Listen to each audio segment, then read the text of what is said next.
Welcome to Mishna study, Masechet Hallah, Perek Aleph Mishnah Het. Over here in this Mishnah, we're going to discuss dough that's made for dogs, right? So it's a cheap dough that they turned into like a bread, and it was almost like a dog food.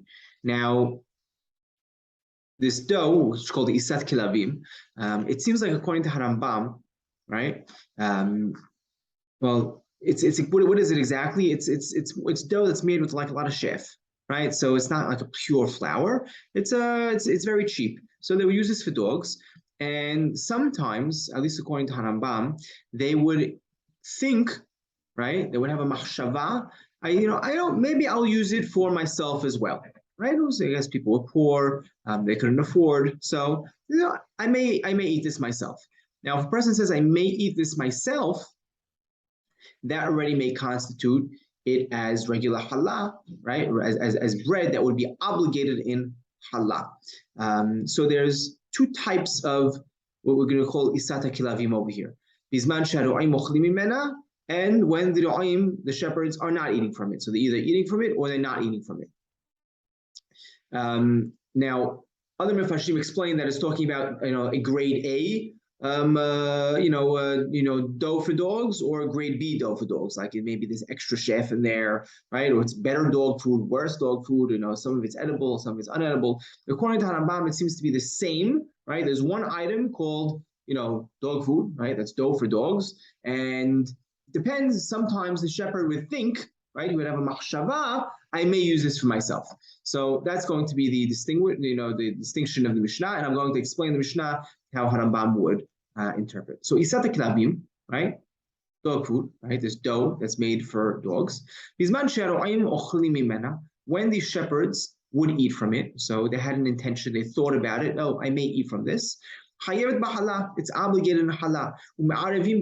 And you can make an eruv with it. Right? What kind of eruv? Harambam says an eruv tehumin, right? When 2,000 amma on Shabbat, he needs to set his place of living. So he goes to the Tchum Shabbat, he puts down his meal over there, and that meal that he's going to eat from on Shabbat, that's his place of living, right? That's his residence now, and he can walk 2,000 amma in every direction from where he placed that meal, right? So this meal, if it's made from this dough for dogs, okay, you're allowed to use it. If you had in mind to eat from it, then you're allowed to use it for an eruv.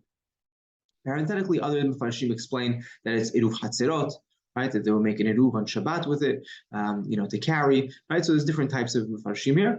Umishtatefim ba, right? Shituf mevoot, right? So over here they would use this also. They would, if they wanted to combine multiple chatzerot, right? Multiple courtyards, they wanted to carry in a shared alleyway.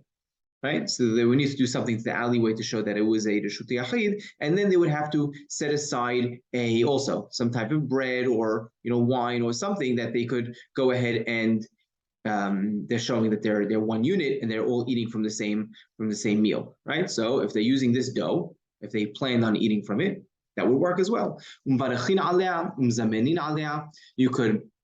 make a beracha on it, and you can make zimun on it. Harambam says over here.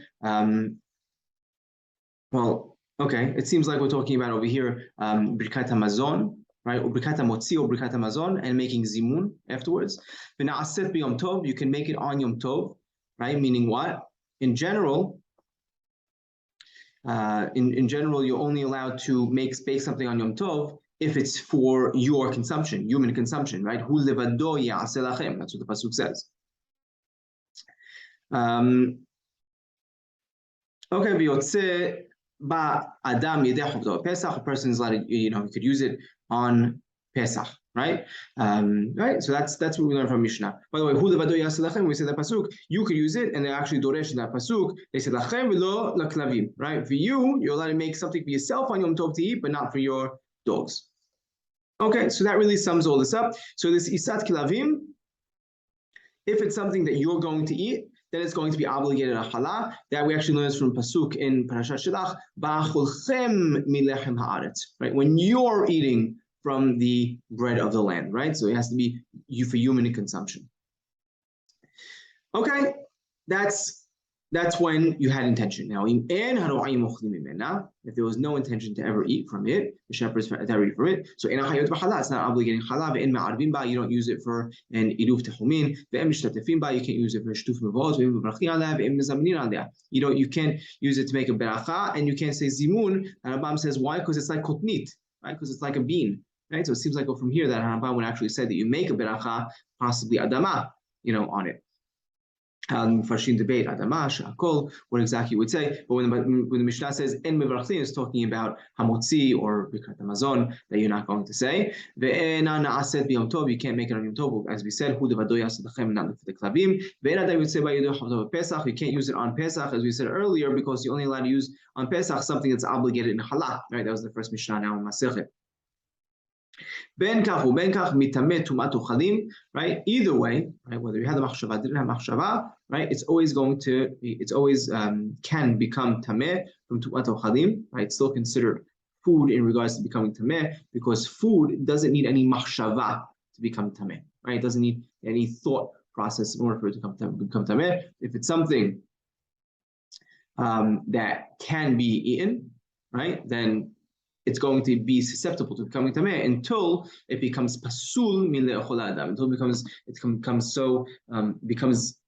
unedible for human to eat, and only at that point, once that rotten or that unedible, only then is it non-susceptible to becoming tameh, and that sums up our Mishnah.